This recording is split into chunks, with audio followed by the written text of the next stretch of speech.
The air tore with the shriek of incoming shells, each explosion ripping through the frozen forest like a giant's cruel laugh. Mud, ice, and the acrid stench of cordite clung to everything, a suffocating blanket over the horrors of the Ardennes. For Private Ben Carter, a farmer from rural Iowa just months ago, this brutal winter of 1944 was a nightmare made real, a far cry from the quiet rhythm of his fields. He'd seen too much, done too much, but nothing prepared him for this moment. His squad, decimated, had been pushed back, separated. Alone, disoriented, with the biting wind his only companion, he stumbled through the snow-laden trees, every muscle screaming from days of fighting and desperate retreat. Then, amidst the shattered silence following a distant artillery barrage, he saw her. A flash of gray uniform, stark against the white snow. A German, his enemy. She lay crumpled, barely conscious, a crimson stain spreading across her chest, her breath ragged, each gasp a desperate plea against the encroaching cold. A nurse, her insignia barely visible beneath the grime of battle. His first instinct, honed by months of brutal combat, was to keep moving, to survive. She was the enemy, a uniform, a symbol of everything he was fighting against. Leaving her was the logical, perhaps even the expected choice in this hellscape. But as his eyes met hers, a flicker of raw humanity, of shared terror, pierced through the fog of war.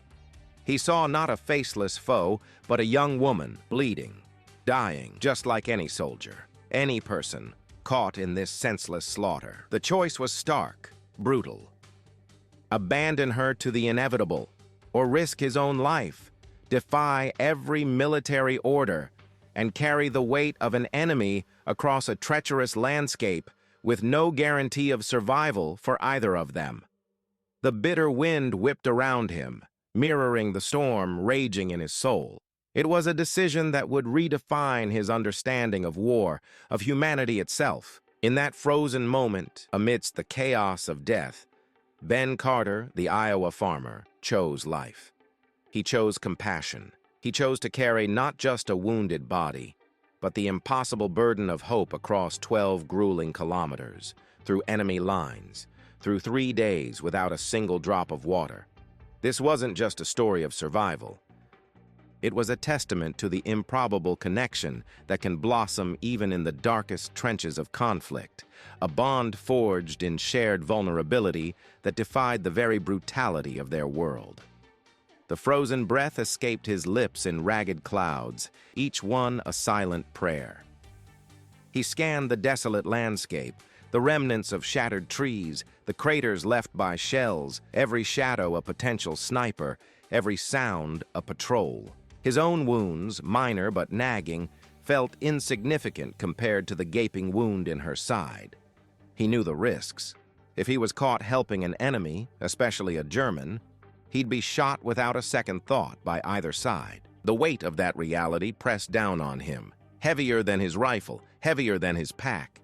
Yet something primal, something profoundly human, stirred within him. It was the echo of his mother's gentle teachings, the quiet lessons of his father's unwavering integrity, whispered across the vast ocean and the din of war. He couldn't leave her. He knelt beside her, his rough hands, accustomed to the plow and the harvest, now carefully assessing the damage. Her uniform was torn, blood soaking through the thick fabric. Her eyes, a startling blue against her pale, dirt-streaked face, met his with a mixture of fear and a fragile, almost imperceptible flicker of understanding. There was no language shared between them, only the universal language of pain and the unspoken plea for help. He ripped a strip from his own shirt, a desperate, inadequate bandage, and pressed it against her wound. She winced, a soft moan escaping her lips, but didn't resist. In that moment, the lines blurred.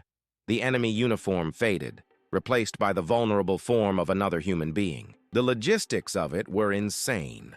12 kilometers, roughly 7.5 miles, through unforgiving terrain, carrying a grown woman with no supplies, no map, and no idea where safety lay. The snow was deep, making every step an arduous effort. sinking him to his knees, sapping his already depleted strength. He looked at her, then at the vast, hostile expanse of the forest.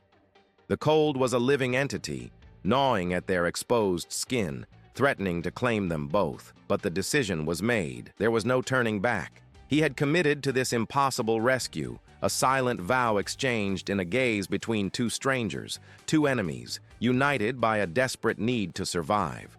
With immense effort, he managed to hoist her onto his back, her arms slung awkwardly over his shoulder, her weight a crushing burden that immediately threatened to buckle his knees. Each step was a monumental act of will, a battle against exhaustion and the biting cold. He focused on the rhythm of his breathing, on the faint beat of her heart against his back, a fragile testament to the life he was fighting to preserve. The sounds of distant gunfire, once a terrifying threat, now felt like a distant, irrelevant echo. His world had shrunk to this. One step, then another, a relentless, agonizing crawl towards an unknown destination, fueled by a compassion that defied all reason and the brutal logic of war. This wasn't about patriotism anymore, or duty, or even victory. It was about something far more fundamental, stripped bare of all ideology and propaganda. It was about one human reaching out to another, across the chasm of conflict, in a desperate, silent plea for mercy. It was a gamble against impossible odds, a defiant act of kindness in a world consumed by hatred.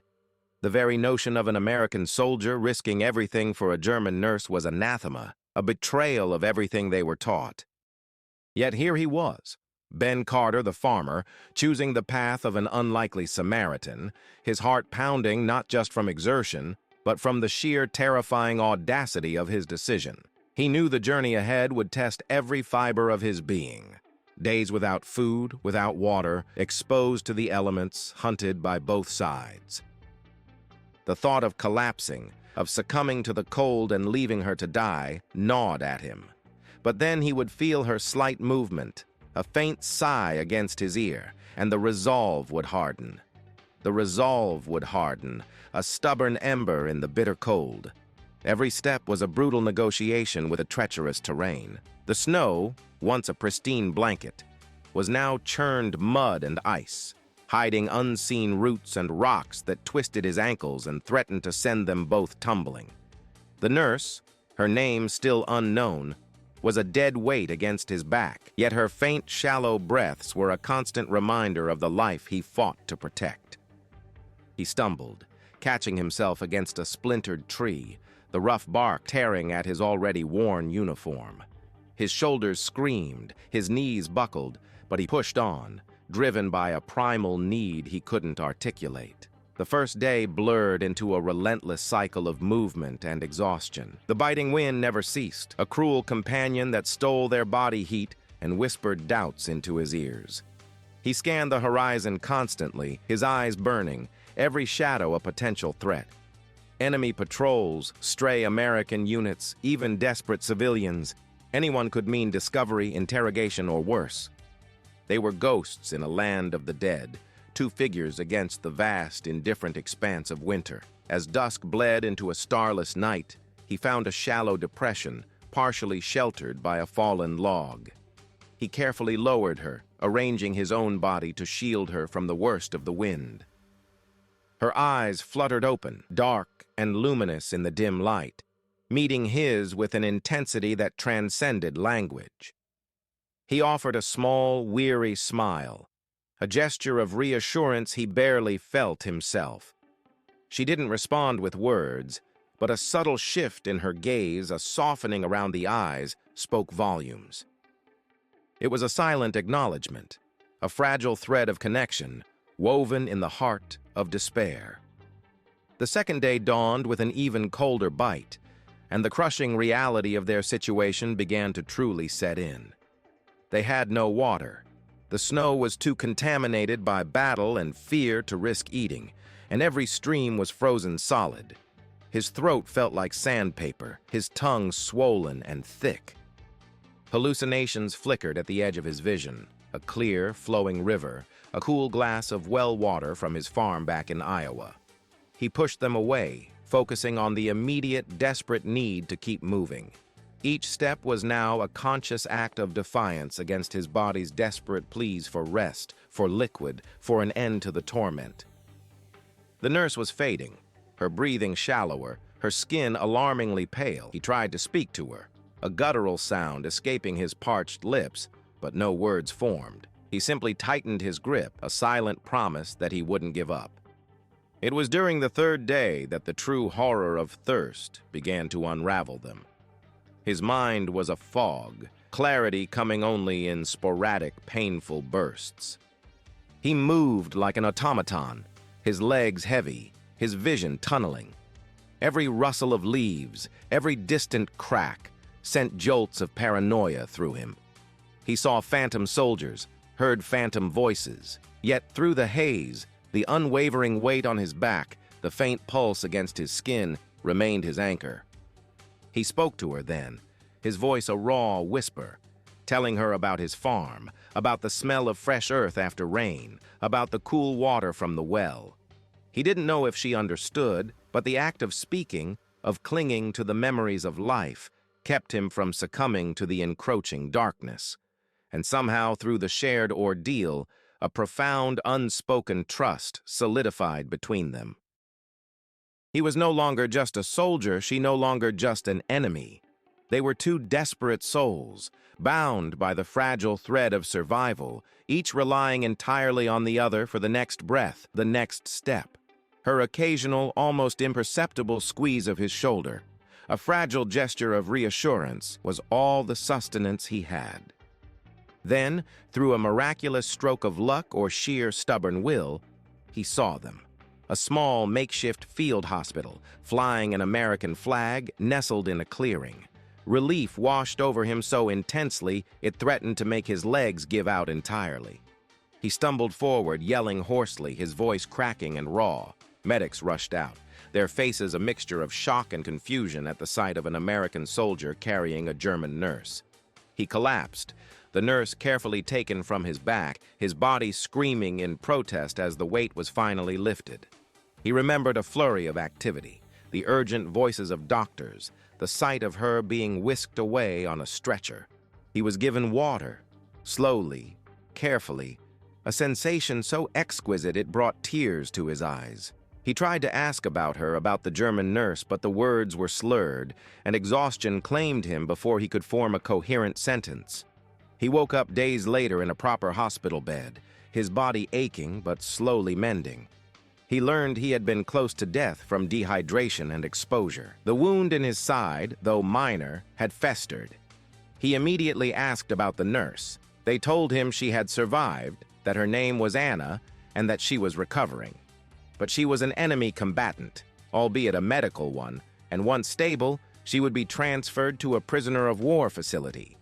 He asked to see her, but was politely, firmly denied. Military protocol. The war was still raging, and such fraternization was strictly forbidden. He never saw her again before he was eventually shipped back to the front, and then, after the war concluded, back to the quiet fields of Iowa. The farm was waiting, a comforting balm after the horrors he had witnessed. The familiar rhythm of planting and harvesting, the smell of fresh-turned earth, the quiet evenings with his family, it should have been enough to erase the memories. But it wasn't. The image of Anna, pale and wounded on his back, her eyes meeting his with that silent plea, haunted his waking hours and his dreams. He knew so little about her, only a first name, a fleeting glimpse of her face, and the profound, life-altering experience they had shared. He had saved her life, yes, but in doing so, she had also saved a part of him, a part that believed in humanity, even amidst the savagery of war. He needed to know she was truly okay, to understand the impossible bond they had forged, to find closure. His quest began subtly, almost subconsciously at first.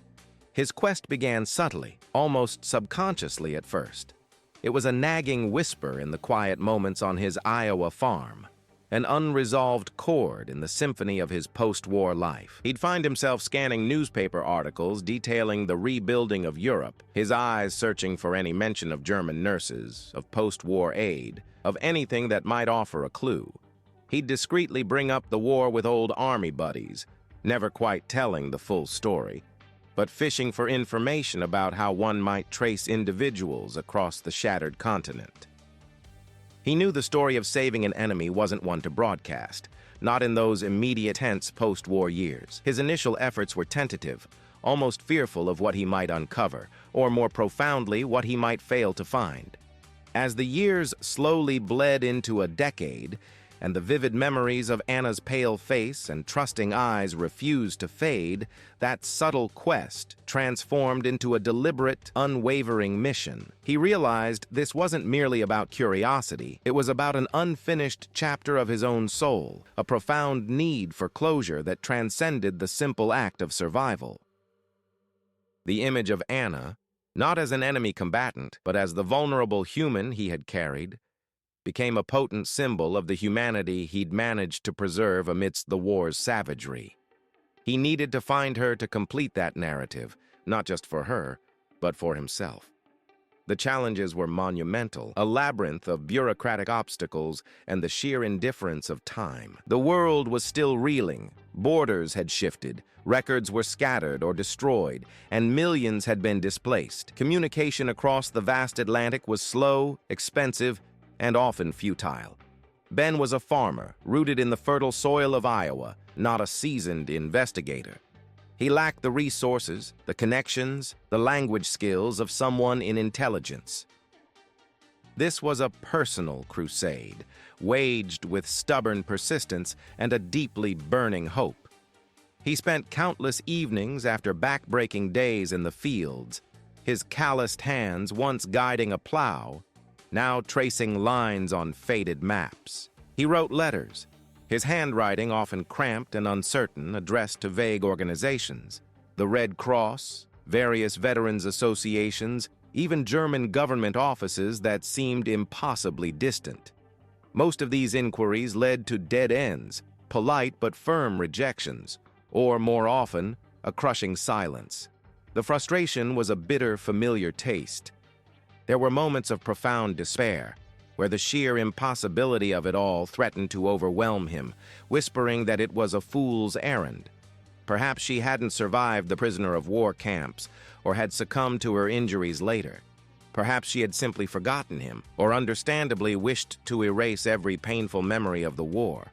But then, a small, almost imperceptible detail would reignite the flickering flame of hope. A forgotten scent, a snatch of a memory, the ghost of her weight on his back, the silent, desperate trust in her gaze.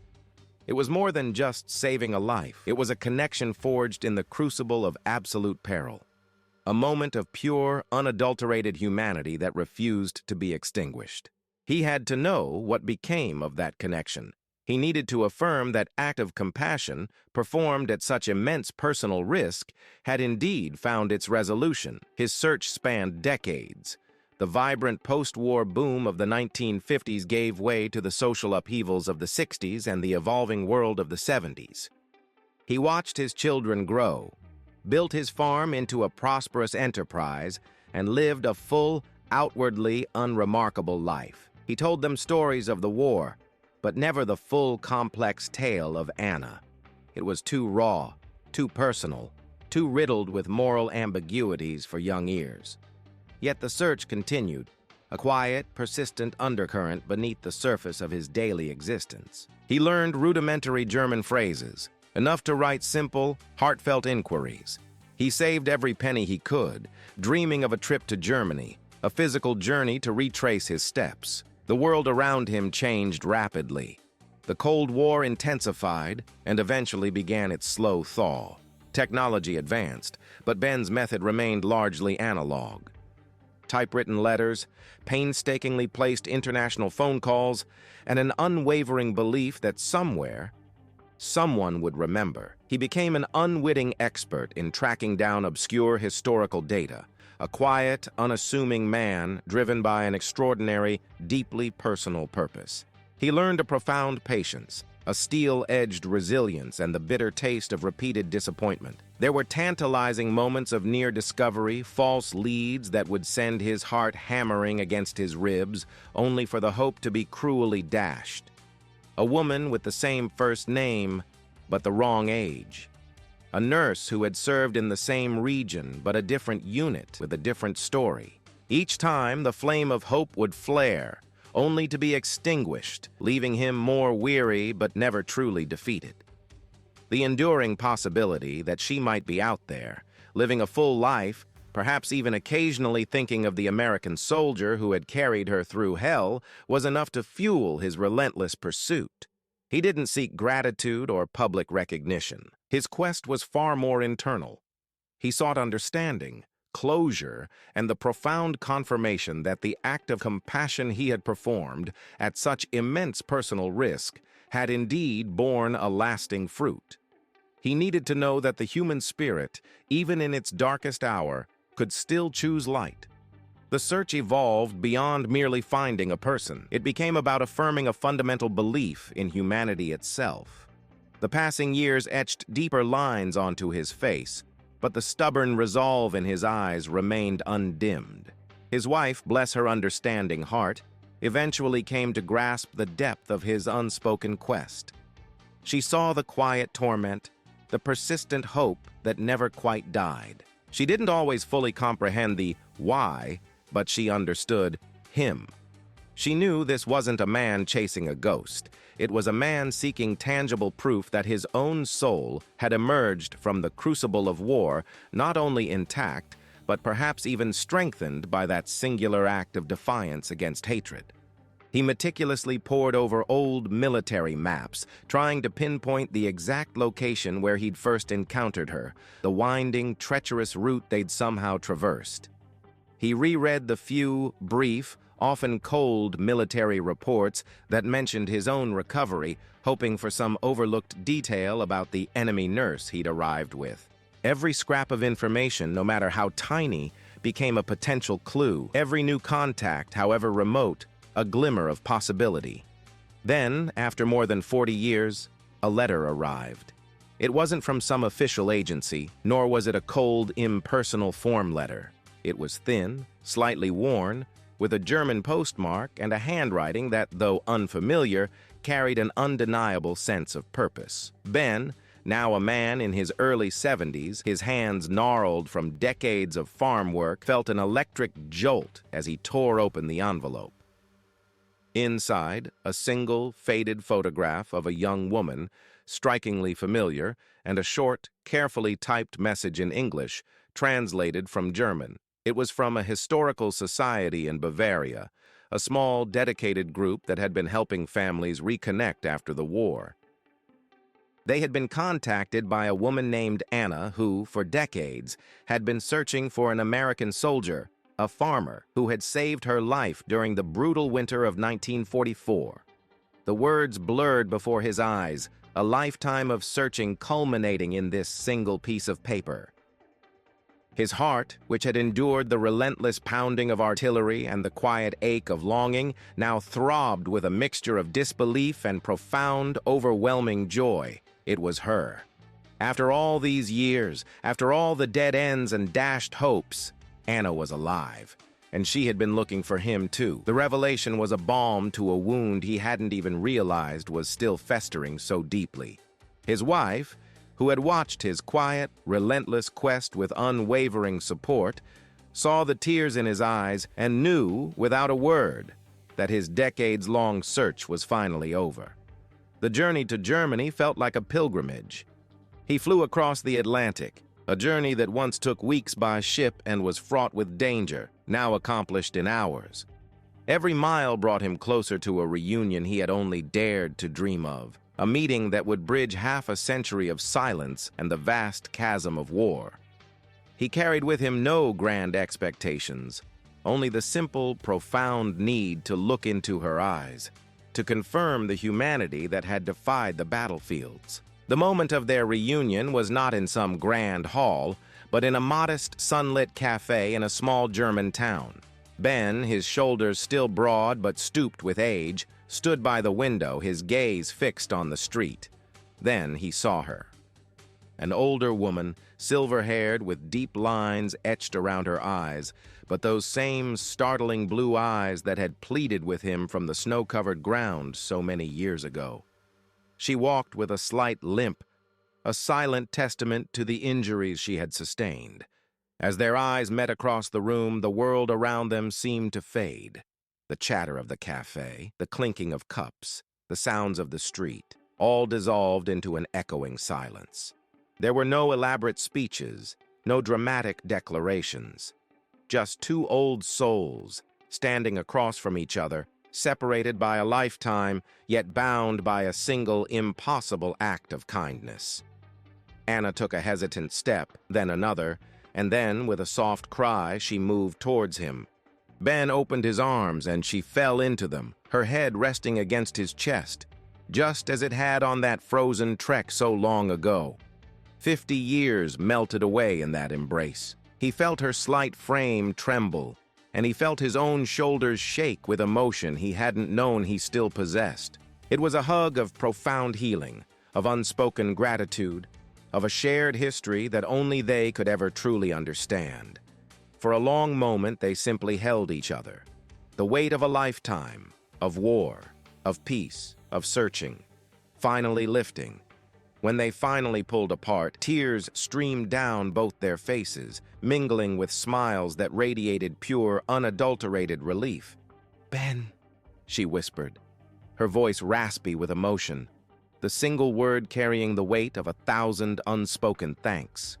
He could only nod, his own throat too tight to speak, his eyes conveying everything his voice could not. They sat down, 2 cups of coffee steaming between them, and began to talk. Not about the war itself, not at first, but about the intervening years.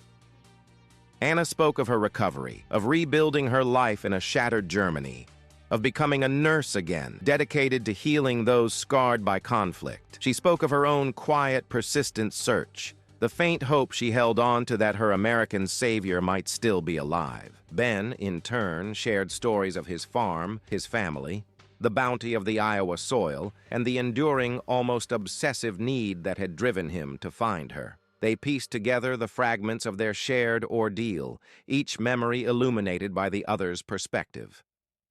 They spoke of the biting cold, the gnawing thirst, the silent communication that had passed between them, a language born of shared vulnerability and the desperate will to live. It was a testament to the incredible resilience of the human spirit, a quiet defiance against the dehumanizing forces of war. In that small cafe, the echoes of artillery and the cries of battle were replaced by the gentle murmur of 2 people finding peace and understanding. This reunion was more than just the meeting of 2 individuals. It was a powerful symbol. It underscored the profound truth that humanity, in its purest form, can transcend even the deepest divisions. Ben, the American farmer, and Anna, the German nurse, had been enemies by circumstance, but their actions had proven them to be allies in the most fundamental sense, allies in the preservation of life, allies in compassion. Their story became a quiet legend, a beacon of hope for those who believed in reconciliation over retribution. It was a powerful reminder that even amidst the darkest chapters of human history, individual acts of courage and empathy can forge bonds that defy nationality, ideology, and the passage of time. Their bond, forged in the crucible of absolute peril, was a living testament to the idea that forgiveness is not just possible, but transformative. It demonstrated that the most profound victories are sometimes won not with weapons, but with unwavering kindness. The simple, heroic deed of an American farmer, carrying a wounded enemy for 12 kilometers, surviving 3 days without water, was not just about saving a life. It was about reaffirming the very essence of what it means to be human. Their meeting wasn't just a personal reconciliation, it was a profound affirmation for everyone who heard their tale. Ben and Anna, once symbols of opposing nations in a brutal war, became living proof that compassion could bridge the deepest divides. Their story resonated far beyond that modest German cafe, inspiring countless others to look past uniforms and ideologies, to see the shared humanity beneath.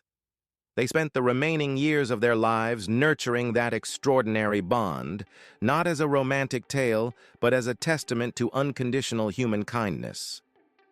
They exchanged letters, visited each other's families, and shared their journey with anyone who would listen, always emphasizing the simple truth. Hatred is a choice, but so is empathy. Anna, the nurse who had dedicated her life to healing, found a renewed purpose in sharing her odyssey of survival and forgiveness. Ben, the farmer, returned to his fields with a profound sense of peace, knowing that the most terrifying gamble of his life had yielded the most beautiful harvest. Their unique friendship, forged in the crucible of war, became a quiet monument to resilience, a beacon of hope in a world still grappling with conflict. They proved that a single act of courage, born of a moment's moral dilemma, could echo through decades, mending not just bodies, but souls. This incredible narrative compels us to reflect on our own capacity for compassion. What would you do when faced with a similar impossible choice?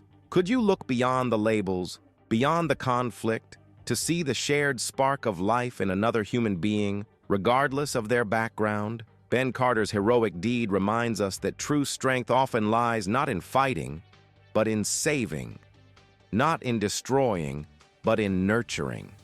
It's a powerful testament to the idea that even in the darkest hours, the light of human kindness can shine brightest, illuminating a path towards understanding and reconciliation. Their story is a timeless message, urging us to consider the profound impact of our individual choices. Every act of empathy, every gesture of forgiveness, however small, possesses the power to ripple outwards, transforming lives and fostering hope. It's a call to embrace our shared humanity, to reach across divides, and to believe in the possibility of healing, even when the wounds seem too deep to ever close. If this extraordinary true story moved you, please take a moment to hit the like button. Share your thoughts in the comments below. How does Ben and Anna's journey inspire you?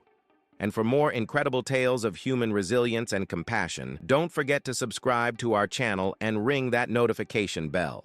Join our community as we continue to explore the untold stories that remind us of the best of humanity.